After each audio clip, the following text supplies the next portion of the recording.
ഒരു മാമ്പഴം നമുക്ക് കിട്ടിയേ, അതായത് മാങ്ങ. മറ്റേ സൂപ്പർ ഒരു മാങ്ങ രാവിലെ ചർച്ചിൽ പോയപ്പം 2 മാങ്ങ കിട്ടി. അതിലൊന്ന് അച്ഛനെടുത്തു, ഒന്ന് ഞാനെടുത്തു.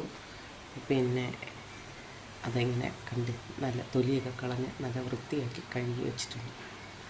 ഞങ്ങളിങ്ങനെ കഴിച്ചിട്ടുണ്ട്. മാമ്പഴം പീസാക്കിയിട്ട് അത് നന്നായിട്ട് നുറുക്കണം. ഇതിപ്പോൾ എനിക്ക് ഒറ്റയൊരാൾക്ക് കഴിക്കാൻ വേണ്ടിയിട്ടാണ്, എല്ലാവർക്കും വേണ്ടാന്ന് പറഞ്ഞു. അപ്പോൾ ഇങ്ങനെ കഴിച്ചിട്ടുണ്ടോ എല്ലാവരും? മാമ്പഴം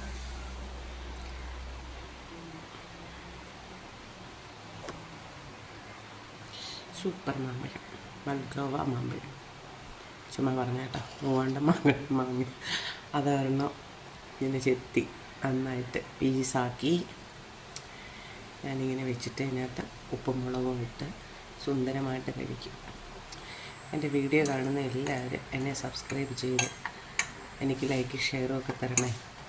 പിന്നെ നിങ്ങളെല്ലാവരും സുഖമായിട്ടിരിക്കുന്നല്ലോ അല്ലോ. ഇങ്ങനെ ഒരു പ്രാവശ്യം നിങ്ങൾ ചെയ്ത് നോക്കിക്കേ, നല്ല ടേസ്റ്റാട്ടോ, സൂപ്പറാണ്. മാങ്ങ നന്നായിട്ട് പഴുത്തിട്ടില്ല, എന്നാലും കൊള്ളാം. പഴുത്തു, അതിന് ഓവറായിട്ടങ്ങ് പഴുത്തില്ല. കുറച്ച് മുളക് പൊടി, കുറച്ച് ഉപ്പും ഇട്ട് ഇളക്കി തിന്നു. ബാക്കി കുറച്ച് കഷ്ണങ്ങൾ അവിടെ ഇരിപ്പുണ്ട്, അവരാരെങ്കിലും എടുത്ത് തിന്നട്ടെ എന്ന് ഓർത്തു. എല്ലാം